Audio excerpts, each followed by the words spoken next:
हरे कृष्णा कृष्णा कृष्णा हरे हरे, हरे राम राम राम हरे हरे, हरे कृष्णा कृष्णा कृष्णा हरे हरे, हरे राम राम राम हरे हरे, हरे कृष्णा कृष्णा कृष्णा हरे हरे, हरे राम राम राम हरे हरे, हरे कृष्णा कृष्णा कृष्णा हरे हरे, हरे राम राम राम हरे हरे।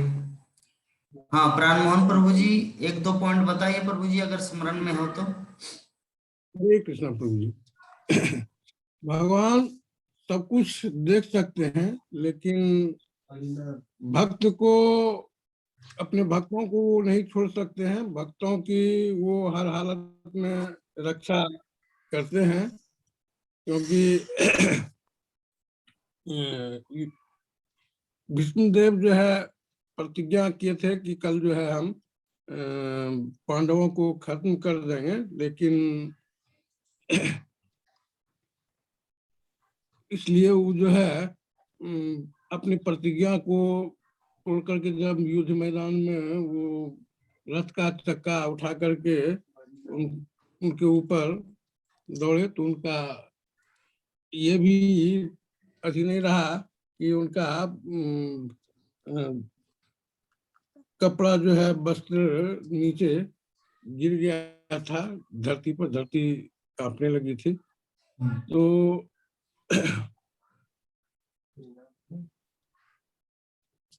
बहुत सुंदर, ठीक है प्रभु जी। तो जितने सारे भक्तगण जो ओवरव्यू दिए, बहुत ही मुझे अच्छा लगा कि थोड़ा कुछ कुछ एक दो शब्द करके बोले। तो नंदा किशोरी माता जी आज तो चमत्कार कर दिए। तो पार्थो प्रभु जी, जो अगर स्मरण है तो एक दो पॉइंट बताएंगे। हरे कृष्णा। आपने जो बोला था, जो भगवान श्री कृष्ण ने कौरव माने पांडव और दुर्योधन के पास पर गया था, तो आपने बोला, उन्होंने बोला था कि हमारा सैन्य चाहिए और रथ भी चाहिए, सब चाहिए। और अर्जुन ने कहा भगवान श्री कृष्ण को ही चाहिए। इसलिए यही बात बोला था आपने, जो भक्ति से भक्ति मिलता है, भक्ति से और कुछ नहीं। भक्ति से हम भगवान को लाभ कर सकते हैं, यही आपने बोला था। बहुत सुंदर, ठीक है। चलिए, ये तो सभी थोड़ा थोड़ा ओवरव्यू देने सीख गया। विवा माता जी नहीं बोलेंगे, वो एक सप्ताह के बाद बोलेंगे, पूरा इकट्ठा करके रख रहे, कलेक्टेड करके। और चलिए अभी हम लोग शुरू करते हैं आज का हमारा क्लास, श्रीमद् भागवतम का प्रथम स्कंद नवम अध्याय, श्लोक संख्या 39। मुरारी भी बहुत फिलोसॉफी देने लगा आजकल, मुझे बहुत अच्छा लग रहा है। पहले स्टोरी बोलता था, अभी फिलोसॉफी में आ गया। इसलिए प्रभुपाद बोले कि जो स्टोरी पढ़ता है वो लेस इंटेलिजेंट है, और जो फिलोसॉफी पढ़ता है वो हायर इंटेलिजेंट है। इसलिए महाभारत जो पढ़ते हैं वो स्त्री शूद्र वैश्यस्त था उसके लिए, और भागवतम जो है ना परमहंस, जो बुद्धिमान, एक्सट्रीमली बुद्धिमान व्यक्तियों के लिए भागवतम है, और जो उससे थोड़ा कम बुद्धिमान उनके लिए महाभारत है, क्योंकि महाभारत में स्टोरी है और श्रीमद् भागवतम में सिर्फ फिलोसॉफी है। जो मुरारी 5 साल का छोटा सा बालक अभी से फिलोसॉफी चालू की है। अनामिका माता जी, आपका लड़का का उम्र कितना है? अभी 14, कितना? 14 इयर्स में। 14 पूरा नहीं है, चल रही है रनिंग। अरे ठीक है, 13-14 है ना, तो उनको भी थोड़ा कभी कभी लाना बोलो। देखो मुरारी को, 5 साल का लड़का कैसे प्रवचन कर रहा है। ठीक है, ठीक है। तब उनको थोड़ा आभास होगा कि सच में क्या क्या है यहाँ पर इस संसार में। तो चलिए, आज का हमारा जो श्रीमद् भागवतम का सीरीज है 39 नंबर श्लोक तक आया है। 39 नंबर श्लोक में आज भीष्मदेव क्या बोल रहे हैं? भीष्मदेव बोल रहे हैं, मृत्यु के अवसर पर मेरा चरम आकर्षण भगवान श्री कृष्ण के प्रति हो। मैं अपना ध्यान अर्जुन के उस सारथी पर एकाग्र करता हूं जो अपने दाहिने हाथ में चाबुक लिए थे और बाएं हाथ में लगाम की रस्सी थामे और सभी प्रकार से अर्जुन के रथ की रक्षा करने के प्रति अत्यंत सावधान थे। जिन लोगों ने कुरुक्षेत्र के युद्ध स्थल में उनका दर्शन किया उन सबों ने मृत्यु के बाद अपना मूल स्वरूप प्राप्त कर लिया। तो ये है आज का हमारा श्लोक। इस श्लोक में यहाँ पे बताया जा रहा है कि भीष्मदेव यहाँ पे कॉन्विक्शन दे रहे हैं। भीष्मदेव बोलना चाह रहे कि मृत्यु के समय जो भी भगवान श्री कृष्ण का दर्शन करेगा और अपने देह को त्याग करेंगे वो कहाँ जाएंगे? भगवत धाम, भगवान के धाम चले जाएंगे। जैसे कभी कभी हम लोग, अरे लाइट चला गया, कभी कभी हम लोग जानते हैं इस संसार में कि जो वृद्ध व्यक्ति होते हैं, जो बुजुर्ग व्यक्ति होते हैं ना, उनका अनुभव बहुत ही क्या बोलते हैं, स्ट्रोंग रहता है, दृढ़। वो जो भी बोलते हैं वो लागू होता है। उसी प्रकार भीष्मदेव जो है ना, कि भक्ति में इतने महान हैं, इतने सुंदर भक्त भी हैं और साथ साथ में उनका अनुभव भी है। जीवन में जीवन का अनुभव है भीष्मदेव का। तो भीष्मदेव वही जीवन के अनुभव अपने तजुर्बे के द्वारा यहाँ पे बोलना चाह रहे कि मेरा जो मन मृत्यु के समय क्या होना चाहिए? मेरा चरम आकर्षण, अट्रैक्शन धन दौलत के प्रति नहीं, एकमात्र कृष्ण के प्रति हो। मेरा अपना ध्यान किस पे हो? अर्जुन के उस सारथी पर। कौन सा सारथी? जब कुरुक्षेत्र के युद्ध मैदान में भगवान दाएं हाथ में चाबुक लिए हुए थे और बाएं हाथ में लगाम पकड़े हुए हैं और युद्ध का रथ को खींच रहे हैं। अर्जुन के रथ की रक्षा करने के प्रति अत्यंत सावधान थे। और क्या बोले भीष्मदेव? कुरुक्षेत्र में जो इतने सारे 64 करोड़ लोग मरे, उन सबों ने मृत्यु के बाद अपना मूल स्वरूप प्राप्त कर लिया। जैसे कभी कभी इस संबंध में एक चीज बोलना चाह रहे हैं,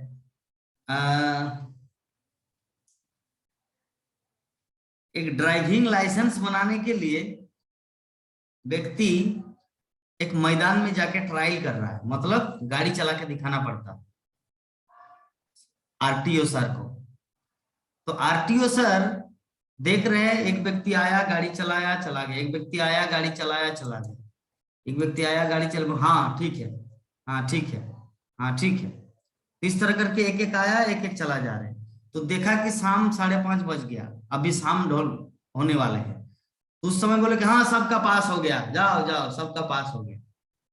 तो सबका पास हो गया बोलना इसका मतलब क्या है? वो बोल दिया मीन्स सबका पास हो गया।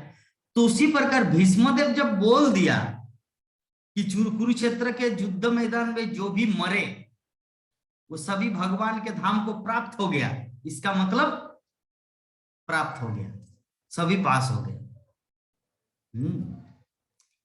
तो ये जो श्लोक है, आज का जो हमारा श्लोक है ना, ये हमारे प्रत्येक व्यक्ति विशेष के जीवन में लागू होता है। हम सभी भक्तों को हमेशा यह याद रखना चाहिए, ध्यान रखना चाहिए कि मृत्यु के क्षण में, मृत्यु के समय अगर हमारा आकर्षण भगवान कृष्ण न हो तो हम लोगों को इसी जगत में लौट के आना पड़ेगा। अगर हमारा कृष्ण के प्रति आकर्षण होगा तो हम लोग कहाँ जाएंगे? कृष्ण के धाम। क्योंकि कृष्ण कहाँ रहते हैं? अपने धाम गोलोक वृंदावन में, वैकुंठ में। तो जहां पे कृष्ण रहते हैं वहीं पर हम लोग जाएंगे। लेकिन अगर हम लोग उस समय सोचेंगे, और जैसे एग्जांपल देते हैं कि कुत्ता घर में पोस के रखे हैं और जब मालिक मर रहा तो कुत्ता भी भूख रहा है विभिन्न मेलोडियस, विभिन्न सुर में। उस समय कुत्ता भूखने की आवाज उनकी चेतना में प्रवेश करेगा, जिसके कारण अगले जीवन में वो क्या बनेगा? मुरारी क्या बनेगा? कुत्ता। कैसे?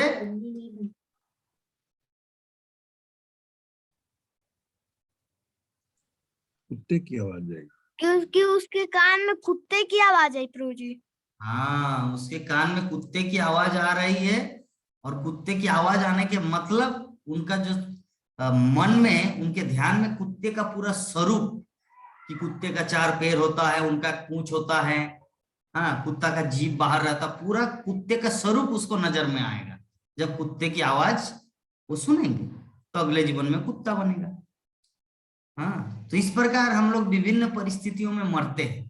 तो इसीलिए श्रील प्रभुपाद बोलते हैं, इस्कॉन जो सोसाइटी है ये सिखाते हैं मरने की कला। बाहर बहुत कुछ है, विभिन्न संप्रदाय है, आर्ट ऑफ लिविंग, जीने की कला, लेकिन इस्कॉन सिखाते हैं आर्ट ऑफ डाइंग, मरने की कला। क्योंकि मरना ही हमारे मनुष्य जीवन का सबसे बड़ी परीक्षा है। हम लोग पूरा जीवन भर तो कुछ भी कर सकते हैं, कुछ भी सोच सकते हैं, लेकिन मृत्यु के समय अगर हम लोग भगवान कृष्ण का चिंतन नहीं करेंगे तो हमारा गति जो है ना, नरक गति होगा, नरकगामी होगा हमारा जीवन। किंतु मृत्यु के समय अगर हम लोग भगवान श्री कृष्ण का चिंतन करेंगे तो हम लोग भगवान के धाम चले जाएंगे, भगवान श्री कृष्ण के पास चले जाएंगे। इसीलिए इस्कॉन जो सिखाती है वो है आर्ट ऑफ डाइंग, मरने की कला। तो श्रील प्रभुपाद ये जो श्लोक है आज का हमारा श्रीमद् भागवतम प्रथम स्कंद नवम अध्याय श्लोक संख्या 39 इस श्लोक के तात्पर्य में श्रील प्रभुपाद बहुत ही दृष्टांत प्रस्तुत किए हैं। श्रील प्रभुपाद बोलना चाह रहे कि भगवान का जो शुद्ध भक्त होता है वो निरंतर अपने हृदय में भगवान की उपस्थिति का दर्शन करता है, क्योंकि प्रेममयी सेवा के द्वारा भगवान से दिव्य रूप से संबंधित रहता है। जो भगवान का शुद्ध भक्त होता कभी भी नहीं सोचता कि हम जब मरेंगे उसके बाद भगवान के धाम जाएंगे तो भगवान के साथ मुलाकात होगा। भगवान का शुद्ध भक्त प्रतिक्षण स्मरण करता रहता है कि कृष्ण मेरे साथ है, कृष्ण मेरे पास है। क्यों? क्योंकि कृष्ण का स्वरूप दिव्य स्वरूप है, और दिव्य रूप का दर्शन कोई ऐसा फिजिकल दर्शन नहीं होता। जैसे एग्जाम्पल, अनामिका माता जी अभी घर में है और प्रभु जी ऑफिस में, इसका मतलब ये नहीं कि दोनों एक साथ है। लेकिन भगवान का दिव्य स्वरूप क्या है? भगवान गोलोक वृंदावन में ही है और आपके हृदय में भी है, क्योंकि भगवान का रूप है दिव्य और हमारा रूप है फिजिकल, भौतिक। तो भौतिक रूप एक जगह में रह सकता है, दूसरे जगह में नहीं, लेकिन दिव्य रूप एक साथ में अनेकों जगह में रह सकता है। जैसे मेटेरियल एग्जांपल, अनामिका माता जी सोच रहे कि जगन्नाथ प्रभु मेरे मोबाइल के अंदर है, विभा माता जी सोच रहे कि जगन्नाथ प्रभु मेरे मोबाइल के अंदर है, नंद किशोरी माता जी सोच रहे कि जगन्नाथ प्रभु मेरे मोबाइल के अंदर है। एक है बोकारो में, एक है रांची में, एक है दिल्ली में, एक है वेस्ट बंगाल में, एक है छत्तीसगढ़ में। गीता माता जी सोच रहे जगन्नाथ प्रभु मेरे मोबाइल में है।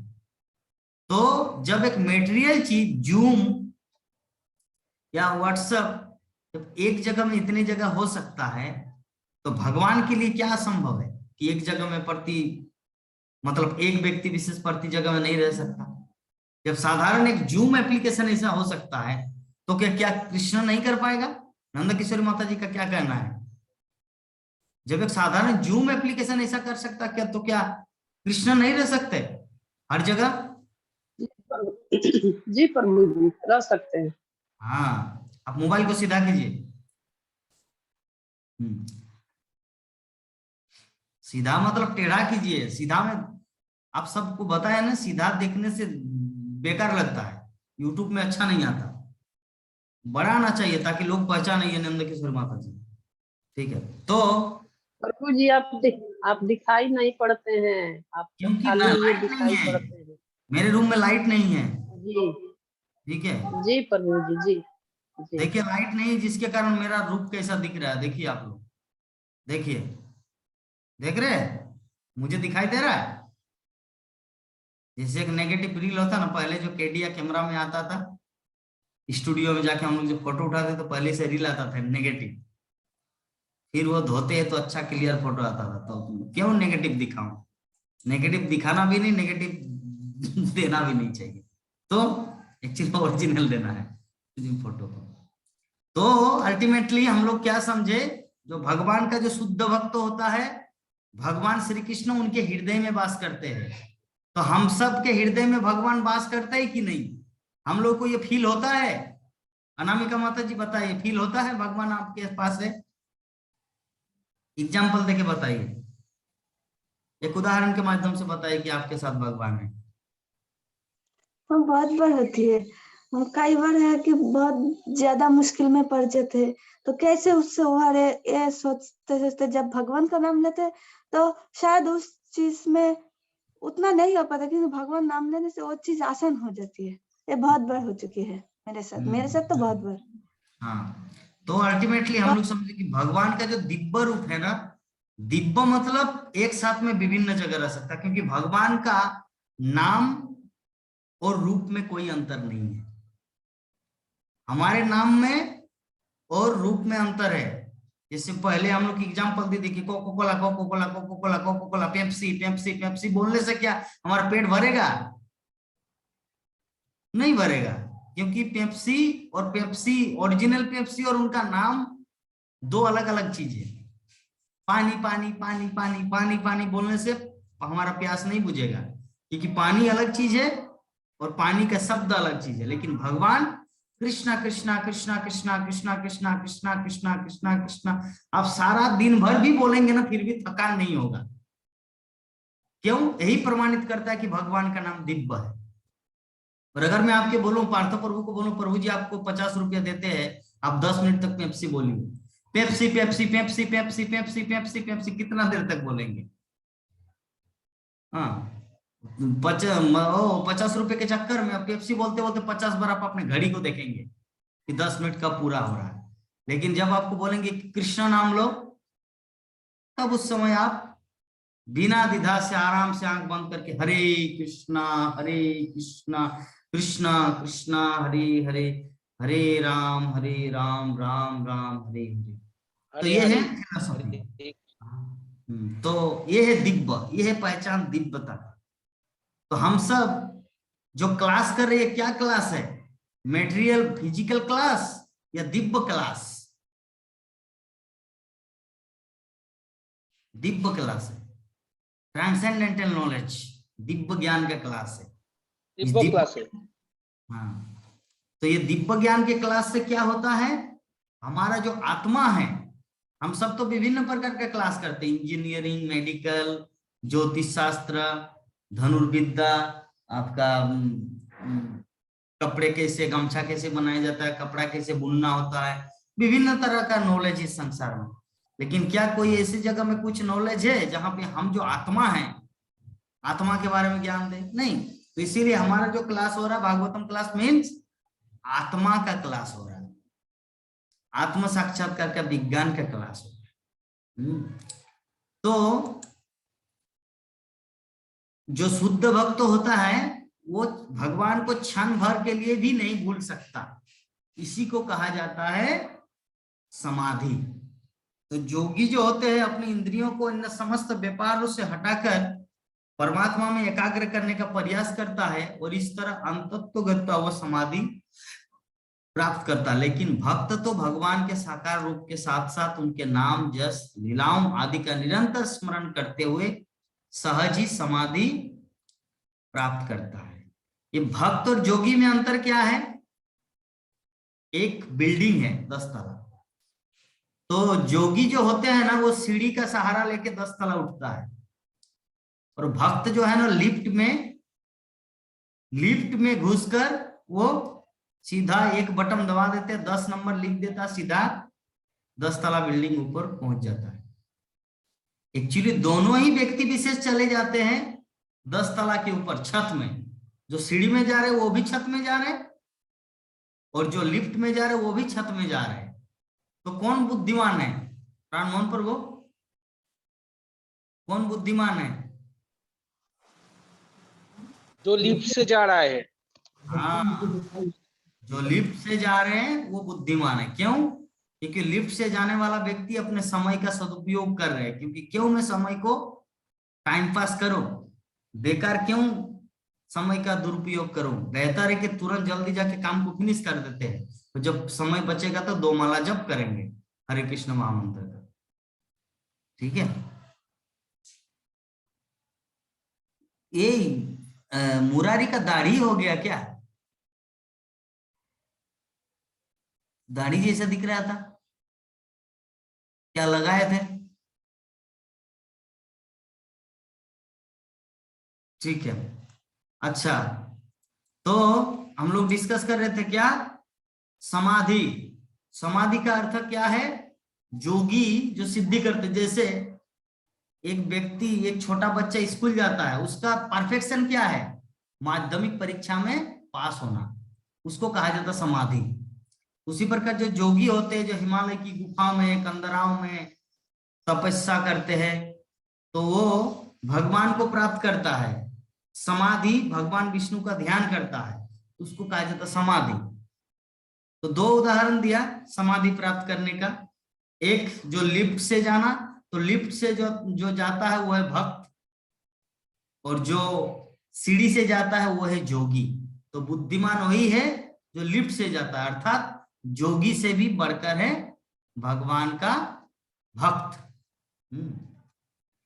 तो इस प्रकार हम लोग यहाँ पर देख रहे हैं कि जो भगवान के भक्त होते हैं वो भगवान के साथ साथ, भगवान के नाम के साथ साथ उनका यश, उनकी लीला आदि का स्मरण करते करते वो समाधि को प्राप्त हो पाता है। तो भगवान का यश मतलब क्या है? जिससे कंस को मारे भगवान, रावण को मारे भगवान रामचंद्र, पुतना को वध किए। तो ये विभिन्न प्रकार की जो भगवान की लीलाएं हैं, ये सब लीला को सुनने से क्या होता है? ऑटोमेटिक कृष्ण के बारे में हमारा चिंतन हो जाता है। तो आज हमारे एक इंजीनियर प्रभु जी आए हैं, जो बहुत सुंदर चश्मा लगाए हुए हैं, शायद आईआईटी इंजीनियर है। तो वो हमारे क्लास में ज्वाइन किए हैं। प्रभु जी का नाम है प्रमोद कुमार। तो सुंदर चश्मा से प्रभु जी बहुत सुंदर लग रहे हैं। चलिए, तो अल्टीमेटली हमें ये पॉइंट को याद रखना है। पार्थो प्रभु कल अगर पूछेंगे तो या बोलना है, ये जो आप लोगों को जितना कुछ बोल रहे हैं ये सभी याद रखना है। ये क्लास जो है ना, यूट्यूब में तो हम लोगों को बहुत प्रकार का ज्ञान चीज मिलता है, लेकिन वो स्मरण में नहीं रहता, क्योंकि सामने वाला व्यक्ति पैसा कमाने के लिए यूट्यूब में छोड़ता है। ठीक है, लेकिन जो दिव्य ज्ञान रियली जो क्लास है, इस क्लास से, जैसे हम लोग टॉक शो में जो बताए थे कि यूट्यूब में ऐसा ऐसा आता है कि कहीं पर ये नहीं करना चाहिए, भगवत गीता नहीं पढ़ना चाहिए, ये नहीं करना चाहिए। अनामिका माता जी याद है आपको? तो उस समय प्रभु जी ने क्या उत्तर दिया कि वो सब यूट्यूब वाले लोग पैसा कमाने के चक्कर में, तो उस समय मैंने उदाहरण दिया था अमिताभ बच्चन का। अमिताभ बच्चन क्या किए थे? कौन बनेगा करोड़पति। हाँ, तो उनमें से एक प्रश्न रखा था कि जो दिल में है, मन में है, लेकिन धड़कन में नहीं। उसका उत्तर क्या? पूरा 1 महीना घुमा पूरा पृथ्वी, भ्रमण चक्कर लगाया। और उसके बाद उसका उत्तर क्या हुआ? क्या हुआ बताइए? जो दिल में है, मन में है, लेकिन धड़कन में नहीं है। आमिर खान। आमिर खान, क्योंकि आमिर खान जो है दिल पिक्चर बनाए हैं, मन पिक्चर बनाए हैं, लेकिन धड़कन पिक्चर में अक्षय कुमार और सुनील शेट्टी है। जिसके कारण पूरे लोगों का, हम सब सोच रहे थे कि जो दिल में है, मन में है, धड़कन में नहीं है। इसका मतलब दिल मतलब हमारे शरीर में एक दिल है, हृदय है, मन है, तो मन में कृष्ण है, दिल में भी कृष्ण है। तो हमारे जो धड़कन चला, धड़कन में कृष्ण क्यों नहीं है? इस तरह करके सारे साधु संत को वो विभ्रमित कर दिया था अमिताभ बच्चन। और अंत में क्या हुआ? उसका रिप्लाई हुआ आमिर खान। तो इसको, ये सब क्या है? यूट्यूब वाले या विभिन्न ये सब पैसा कमाने के चक्कर में इस तरह का बाकजाल रचते हैं। तो जिस बाकजाल से कुछ jugglery of words, Srila Prabhupada बोलते हैं जगलरी ऑफ वर्ड्स, शब्द चातुरी, इससे किसी का कल्याण नहीं होता, जस्ट लोगों को मोहित किया जाता है, लोगों को विभ्रमित किया जाता है। एकमात्र अगर कुछ हम सबको आध्यात्मिक बेनिफिट देगा तो वो है एकमात्र श्रीमद् भागवतम की कथा। श्रीमद् भागवतम की वाणी ही जो है, जो हमारे आत्मा को शुद्ध कर सकते हैं और हम लोग को भगवत धाम ले जा सकते हैं। कब आएगा लाइट रे बाबा, तब हम आप लोगों को दर्शन देंगे। ऐसा करंट कट चुका है, कल पूरा रात करंट नहीं था, यहाँ पे वर्षा हो रहा था ना, बारिश हो रहे थे। तो जोगी जो है, जोगी तथा भक्त की एकाग्रता एक ही स्तर पर नहीं होती। एकाग्रता मतलब हम लोग जानते हैं, एकाग्रता मतलब फोकस, एकाग्रता कोई भी चीज करने के लिए एकाग्रता। हम लोग जानते हैं जो विश्वामित्र जो 60,000 वर्ष तक तपस्या किए थे, जब मेनका आए उनके पास, तो मेनका जब छुनछुनी बजाए तो तुरंत उठ खड़े हुए और उनके साथ शादी किया, विवाह किया कल्प। और कौन जन्मे, क्या नाम है उनका, कल्पना, शकुंतला, शकुंतला, शकुंतला का जन्म हुआ। तो 60,000 वर्ष तपस्या किए, ब्रह्मचारी का पालन किया, लेकिन जब स्वर्ग की अप्सरा मेनका आई तो तुरंत उनको विचलित कर दिए। हाँ, लेकिन यहाँ पे हरिदास ठाकुर जो साक्षात माया देवी आई थी उनको परीक्षा लेने के लिए, लेकिन फिर भी हरिदास ठाकुर को विचलित नहीं कर पाया। क्यों? क्योंकि हरिदास ठाकुर जप कर रहे थे क्या, हरे कृष्णा कृष्णा कृष्णा हरे हरे, हरे राम राम राम हरे हरे। हरिदास ठाकुर जप कर रहे थे, जिसके कारण, हरि नाम की शक्ति के कारण साक्षात माया देवी आने के बावजूद भी माया देवी उसको कुछ नहीं कर सका। किंतु यहाँ पे ये 60,000 वर्ष तक तपस्या किए थे, ब्रह्मचारी का पालन किया था, शादी न करने का पालन किया था ब्रह्मर्षि बनने के लिए, लेकिन मेनका की एक नजर उनको पूरी तरह से माया में गिरा दिए। तो ये होता है जोगी। जोगी जो है ना वो किसी भी समय फिसल सकते हैं, और भक्त जो है ना वो फिसल नहीं जाएंगे। क्यों? क्योंकि जोगी सिर्फ अंधकार ध्यान करते हैं जिसका कोई आश्रय नहीं है, और भक्तगण सब समय भगवान कृष्ण का चिंतन करते हैं। कभी वो हरि नाम का जप करता है, तो कभी भागवतम के क्लास में बैठते हैं, तो कभी भगवान का कोई लीला देखते हैं, तो कभी भगवत गीता का बुक पढ़ते हैं, तो कभी कृष्ण के बारे में चर्चा करते हैं। तो ये है भक्त, जो कभी भी किसी भी स्थिति में भक्ति से पतित नहीं होंगे। और जोगी जो होता है, मान लीजिए एक एग्जाम्पल के रूप में हम बताएंगे कि जैसे मुरारी और प्राणमोहन प्रभु, प्राणमोहन प्रभु अकेले है और वहां पर वो बैठे ध्यान कर रहा है ओम का या कोई भी चीज का ध्यान कर रहे हैं, और दरवाजा लगा हुआ है, और बाहर में मुरारी चिल्लाए ओ बचाओ बचाओ बचाओ। तो क्या मुरारी, क्या प्राणमोहन प्रभु जी क्या वहां पे रह पाएगा? वो तुरंत निकलेंगे। लेकिन अगर हरे कृष्ण महामंत्र करते तो हरे कृष्ण महामंत्र करते करते वो सीधा निकल के देख सकते कि बाहर में क्या हो रहा है। लेकिन ध्यान एक ऐसा चीज है कि आपको अगर कोई आवाज आ गया कान में, विचलित हो गए तो आपको भ्रष्ट हो गए, ब्लेड की धार की तरह है। दाढ़ी कमाने के, जब हम लोग दाढ़ी ये करते हैं, दाढ़ी बनाते हैं ब्लेड में, तो अगर वो थोड़ा साइड में चला गया तो खून निकलेगा। ठीक है, तो संभाल के करना। तो जोगी जो है, जोग जो पथ है, जोग पथ, ये बहुत ही डिफिकल्ट है। इसीलिए अर्जुन ने भगवान श्री कृष्ण को बताया था भगवत गीता में, ये जो जोग है ना, ये जोग मेरे लिए असंभव है। तो जरा देखिए, द्वापर युग में भी ये असंभव था। जोग मतलब पूर्ण समाधि, जो एग्जाम्पल हम दिए आप लोग समझे ना। पार्थो प्रभु जी, प्रमोद प्रभु जी, आप समझे एग्जाम्पल जो हम प्राणमोहन प्रभु जी का दिया? वो अंदर में जो ध्यान कर रहा है, आंखें बंद करके, किसी अभी आ गया, लाइट आ गया, आंखें ध्यान मतलब आंखें बंद करके,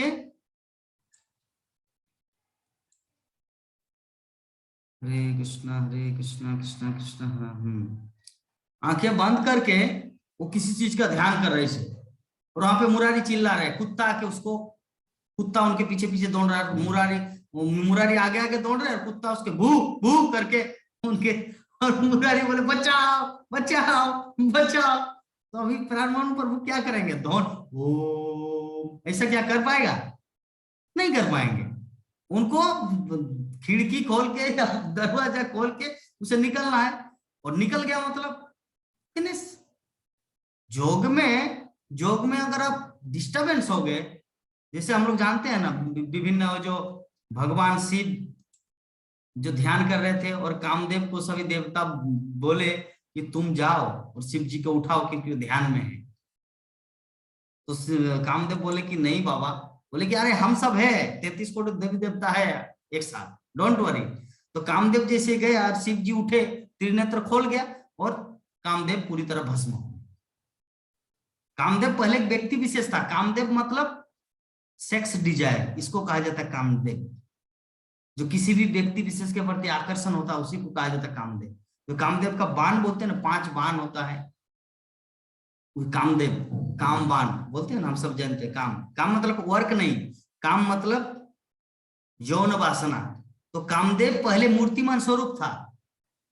तो जब शिव जी के पास गए उनका निद्रा भंग करने के लिए, मतलब उनका ध्यान को भंग करने के लिए, तो जैसे ध्यान को भंग करने का कोशिश किया, हाँ, तो जैसे ही शिव जी आंख खोले तो उनका ध्यान भी नष्ट हुआ, इतना दिन का तपस्या भी विफल, और देखे तो कामदेव पूरी तरह से भस्म हो गए। तो जोग जो होता है ऐसे है, थोड़ा सा अगर कुछ प्रॉब्लम आ जाता है तो वो विफल हो जाएगा, एकदम माइनस जीरो से। जैसे एग्जांपल कुछ ऐसा गेम होता है, आज एग्जांपल कैसे दे, हाँ चलिए एग्जांपल देते सीडी का। अरे फिर लाइट चला गया। एक सीडी कैसेट, पहले के जमाने में, पहले जमाने मतलब क्या, 10 साल 15 साल पहले, एक सीडी, एक कम दामी सीडी आता था। तो सीडी कैसेट जब हम लोग लगा देते हैं तो जैसे ही चल रहा है, मूवी हो या कोई सीरियल हो, कृष्ण लीला का, तो चलते चलते जब करंट ऑटोमेटिक कट जाता है या बैटरी खत्म हो जाता है, तो जहां तक चला था वो पुनः 1 2 3 से चलता है। मतलब 1 मिनट से पुनराय स्टार्ट होता है।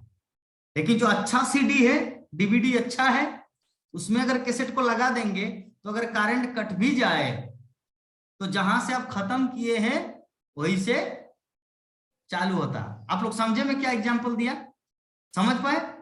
गीता माता जी, नंद किशोर माता जी, अनामिका माता जी, सभी समझ गए हम एग्जांपल कैसे दिए?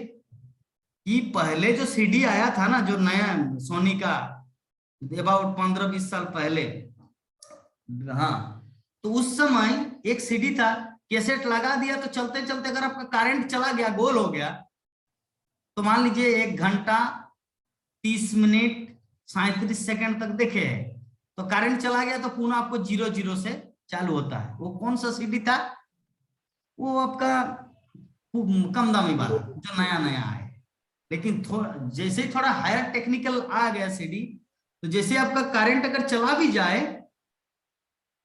तो जहां से आप छोड़े थे वहीं से पुनः स्टार्ट होता है। तो भक्ति जीवन जो है ना, वो रिज्यूम सिस्टम है, ह्यूज सिस्टम है। जहां से आप छोड़े हैं वहीं से चालू होगा। लेकिन योगिक पंथा जो है, अगर आप लक्ष्य को प्राप्त नहीं किए तो पुनः, और जैसे ही करंट चला गया 0 से पूरा फिर से चालू हो जाता है। तो ये योगिक पंथा। तो योगिक पंथा और भक्ति में यह अंतर है। तो हम सब क्या है, योगी है या भक्त है? हम सब कौन है मुरारी? प्रमोद प्रभु जी कौन है? हम सब योगी है या भक्त? हम भक्त है, भक्त हम भक्त। हाँ, तो हम लोग भक्त है। इसका मतलब हमारा जो अगर करंट चला भी जाए तो हमारा भक्ति, मतलब जहां हम लोग छोड़े हैं देखने, वहीं से चालू होगा। पुनः 0 से आने का जरूरत नहीं है। 0 में आने का जरूरत नहीं है। तो इस प्रकार कल से करंट डिस्टर्ब कर रहा है, अभी भी मेरा करंट डिस्टर्ब, इसलिए चलिए क्या किया जाए। इसलिए गीता माता जी बोले कि प्रभु जी कहां से बोल रहे, दिखाई नहीं दे रहा। तो ये जो भीष्मदेव इतने सुंदर भक्त थे, इतने शुद्ध भक्त थे कि वो चाह रहे थे कि मेरे जीवन के अंत में एकमात्र मुझे कृष्ण का ही दर्शन हो। कृष्ण का ही दर्शन हो। कृष्ण दर्शन करने के, भक्ति विनोद ठाकुर ने कहा है, जन्म सफलता कृष्ण दर्शन जा, उसका जीवन सार्थक है जिन्होंने अपने जीवन में कृष्ण दर्शन किया। तो अभी प्रश्न उठ सकता है, प्रमोद प्रभु जी बोलेंगे प्रभु जी अभी तक तो मैं कृष्ण को दर्शन नहीं किया, आप तो बोले कि कृष्ण दर्शन जार उसका जीवन सफल है, मैं तो अभी तक देखा नहीं।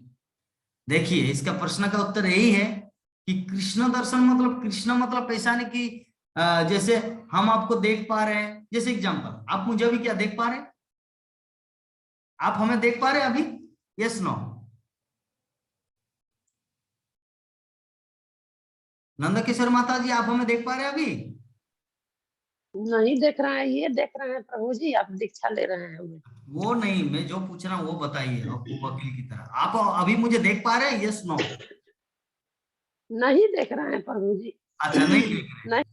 नहीं देख रहे, लेकिन फिर भी आप अनुभव कर रहे कि जो बोल रहा है ना वो कोई देवता नहीं बोल रहे हैं, वो जगन्नाथ प्रभु बोल रहा है। आप समझ में आ रहा है आपको? तो उसी प्रकार कृष्ण जो है ना, ऐसा नहीं कि कृष्ण को देखने के लिए उसका हमारे जैसे 2 हाथ 2 कान 2 पैर 1 मुंह ऐसा शरीर ऐसा ही होना चाहिए। कृष्ण को देखने के लिए भगवान श्री कृष्ण बोलते कि मेरा जो आंख है ना वो सूर्य है, मेरा जो आंख है ना वो चंद्रमा है। तो हम लोग सूर्य को और चंद्रमा को दोनों देख रहे हैं, तो इसका मतलब क्या है? कृष्ण को देख रहे हैं। जैसे आप लोग मुझे देख नहीं रहे लेकिन सुन रहे हैं, जैसे मेरा फोटो देख रहे हैं कि मैं प्रोफाइल में हूं, जूम क्लास में हूं, लेकिन आप मुझे परफेक्टली फेस टू फेस नहीं देख पा रहे, लेकिन आप लोग अनुभव कर रहे हैं कि प्रभु जी है। इसका मतलब क्या है कि जगन्नाथ प्रभु को देख रहे हैं। तो उसी प्रकार कृष्ण को हम लोग डायरेक्ट नहीं देख पा रहे, लेकिन सूर्य और चंद्रमा उनकी आंखें हैं, तो उनकी आंखों को देखने का मतलब कृष्ण को देखना। और इस तरह हम लोग जब धीरे धीरे जब हमारा ज्ञान पूरी तरह उन्नत हो जाएगा, तब हम लोग कृष्ण को पूर्णतया 100% देख पाएंगे। हाँ 100% देख पाएंगे। एक्चुअली अभी हम लोग कृष्ण को दर्शन क्यों नहीं कर पा रहे? क्योंकि सब कुछ आंखों से देखा नहीं जाता, कुछ चीज है जो कानों के द्वारा सुना जाता है। कानों के माध्यम से हम लोग, जैसे हवा को तो हम लोग देख नहीं सकते। तो अगर हम नंदकिशोर माता जी को बोले माता जी मैं हवा को विश्वास नहीं करता, बोले कि क्यों नहीं विश्वास करते? क्योंकि मैं कभी देखा नहीं। तो क्या अगर मैं ऐसा बोलूं तो लोग मुझे क्या बोलेंगे, ये पागल है। अरे ये हवा को विश्वास नहीं करते, हवा के कारण हमारा जीवन है, ऑक्सीजन या ये जो वायुमंडल में अगर हवा नहीं रहेंगे तो तुरंत पूरा विनाश हो जाएगा। तो अगर मैं बोलूं मैं देखा नहीं, जिसको मैं देखता नहीं उस पर मैं भरोसा नहीं करूंगा, तो ये मेरा पागलपन है कि नहीं है? तो उसी प्रकार अगर कोई सच में भगवान को देखना चाहेंगे तो ये कुछ इंडिकेशन है। हम लोग जब पानी पीते तो पानी का स्वाद होता है, ठीक है? तो पानी का स्वाद होता है तो क्या बोला जाता है कि भगवान श्री कृष्ण भगवद गीता में क्या बोलते हैं? मैं जल का स्वाद हूं। तो अगर भगवान श्री कृष्ण बोलते हैं कि मैं जल का स्वाद हूं, जब हम लोग पानी पीते हैं तो जो स्वाद है वो भगवान है। इसी से तो पता चलना चाहिए हम लोग भगवान को दर्शन कर रहे हैं। तो इस प्रकार हम लोग एवरीडे भगवान को दर्शन कर पा रहे। तो जो भक्त होता है वो भगवान का दर्शन प्रतिक्षण प्रति मुहूर्त करता है। तो अभी हमारा क्लास का जो समय है 1 मिनट 20 सेकेंड समय है। ये मीटिंग ऑटोमेटिक कट ऑफ हो जाएगा, पुनः आप लोग को ज्वाइन करना होगा। तो कौन कौन से भक्तों का प्रश्न है हाथ उठाइए थोड़ा। 1 है प्रभु जी का, 2 है और 3 है। अनामिका माता जी क्यों नहीं हाथ उठा रहे जानते? क्योंकि उसका चादर के अंदर हाथ है। तो ये अगर चादर के अंदर से अगर हाथ को निकालेंगे तब तो थोड़ा ठंडा लगेगा, तो इसलिए बोले कि प्रश्न भी नहीं करना है और अपने चादर से हाथ भी नहीं निकालना है। तो 4 प्रश्न ऑलरेडी है। गीता माता जी का प्रश्न है? अच्छा नहीं है गीता माता जी, ठीक है। गीता माता जी सिर्फ श्रवण करते हैं। तो 4-5 प्रश्न है। तो चलिए हम लोग नेक्स्ट मीटिंग में जुड़ के, हाँ 5 है। दीक्षा का भी एक प्रश्न है, 5 प्रश्न। नंदकिशोर माता जी का है, हाँ 6 है, हाँ 6 प्रश्न है। तो ठीक है। तो चलिए हम लोग लेते हैं, आप लोग ज्वाइंट हो जाइए। हरे कृष्ण।